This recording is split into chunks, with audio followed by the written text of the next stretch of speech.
Welcome back, guys. Today we're gonna be learning about Ferrari Part 2, The Hook, the $45 million question.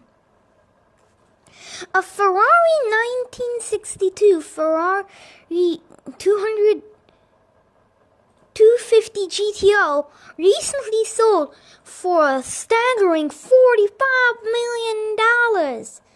That's more than the entire net worth of most car companies. But here's the craziest part. When it was brand new, it didn't even have a speedometer. Why would the most valuable car in history ship without a way to know how fast you were going? Because the creator of Ferrari, speed was a feeling, not a number, and if you needed a dial to tell you how fast you were driving, you didn't deserve to sit in the driver's seat. Welcome inside the cult of Ferrari. Part 1. The Blacksmith's Son and World War I Ace. The story of Ferrari doesn't start in a pristine boardroom. It starts with a brutal temper. Enzo Ferrari was a military blacksmith's son who grew up in Modena, Italy.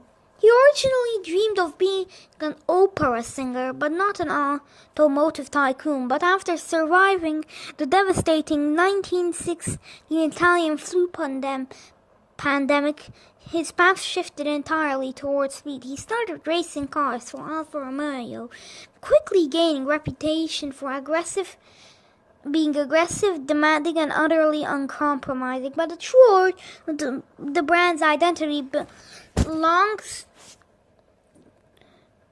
to a man named Francesco Baracca.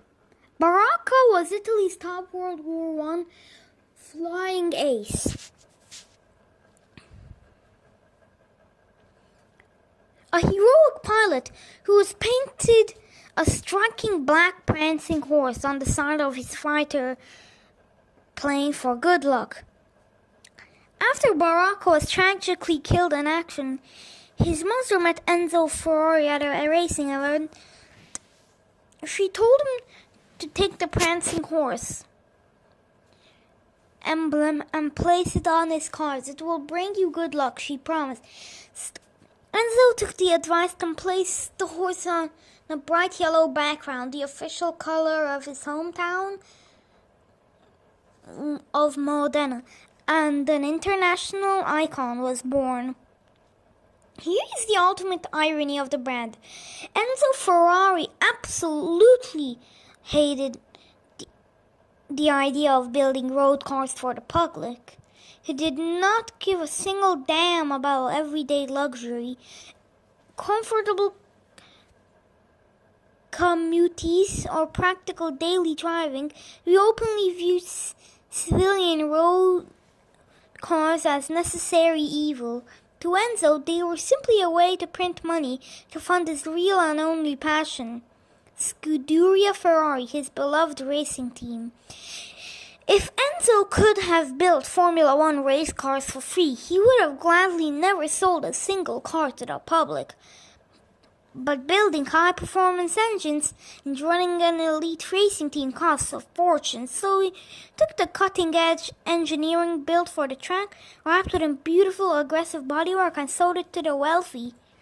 He treated his models not as valued customers, but as financial donors who were lucky enough to help keep the lights on in his Maranello factory. The pricing test, the ultimate flex. Every normal car manufacturer in the world determines a vehicle's retail price through a standard corporate formula. They do a strict cost analysis, calculate material expenses, and study their rivals to see what the market will bear. Ferrari completely rejects these corporate logic. When a brand new Ferrari model is finished and ready for production, the process is uniquely subjective. The company CEO and their most trusted test drivers take the prototype for an aggressive joyride around the private Fiorano test track. They determined the final price based on almost entirely on the specific adrenaline rush and emotional response to the car deliverers. Basically, the more terrifyingly fast, loud, and fun the vehicle is, the more millions you have to pay for it. And because global demand vastly outstrips their limited supply, the price tag is whatever they say. The Ford feud and the Golden Age. In the 1960s, Ferrari nearly went bankrupt trying to maintain its racing dominance, leading to a historic corporate showdown. Henry Ford too spent millions auditioning Ferrari, preparing to buy the company out. But at the absolute last second, Enzo Ferrari abruptly pulled out of the deal and walked away. Why? Because the contract dictated that Ford would control the racing budget and decide if Ferrari could compete. Enzo, fueled by an uncompromising ego, refused to let an American corporate giant dictate his racing destiny. Enraged by the public humiliation, Henry Ford II ordered his engineers to build a machine with a single clear objective: humiliate Ferrari on the track. That bitter corporate feud gave birth to the legendary Ford GT40, which led to the defeat Ferrari on the 24 hours of Le Mans for 4 consecutive years. It sparked the greatest, most vicious automotive rivalry in history, forcing Ferrari to innovate and enter its true golden age of design. Conclusion: the mythos. Today, Ferrari just doesn't sell high-performance machinery. They sell unmatched exclusively. You cannot simply walk into a dealership with a bag of cash and buy a limited edition Ferrari hypercar. You have to be hand-selected and invited by the factory. This usually requires you to already own multiple standard Ferraris and maintain a squeaky clean approved relationship with the brand. It is an elitist hyper-calculated system and it works perfectly. They don't make cars to be useful or convenient. They make cars to be an undeniable statement of power and status.